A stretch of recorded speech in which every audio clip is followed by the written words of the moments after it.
सूरत के डिंडोली में पुरानी रंजिश के आरोपी बदमाश वाघ गणिया की देर रात हत्या। 4 लोगों ने चप्पू से वार किया। मृतक पर पहले से 15 अपराध दर्ज थे।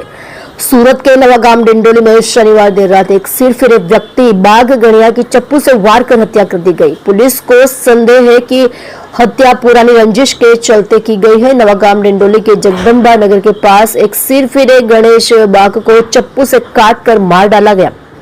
पता चला है कि यह हत्या 4 लोगों ने की है। हत्यारे की गणेश बाग से किसी बात पर बातचीत हुई थी, तभी अचानक 4 लोगों ने गणेश पर चक्कू, रेंबो जैसे हथियार से हमला कर दिया। सिरफिरे गणेश बाग को चप्पू से मारा गया और उसकी मौके पर ही मौत हो गई। घटना के बाद डिंडोली पुलिस मौके पर पहुंची।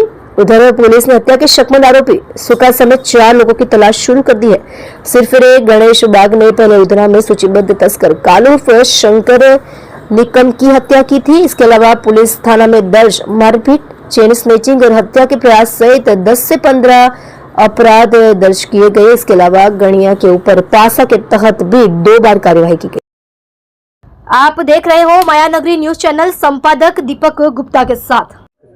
आज रोज डिंडोली पोलीस स्टेशन विस्तार में जगदम्बा नगर सोसायटी में हत्यानो एक बनाव बन्यो छे।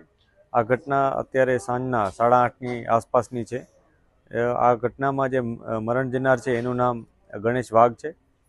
एमां एना मित्रों साथे बेसेल होवानी प्राइमरी इन्फॉर्मेशन है, परंतु आ घटना एमां मित्रोमांथी कोई करी है अथवा अन्य कोई करी है एनी तपास अत्यारे चालू है।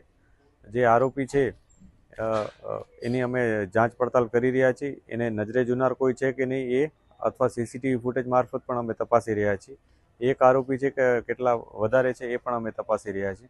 जे पण माहिती मळशे ए मुजब आगळनी कायदेसરની કાર્યવાહી કરવામાં આવશે।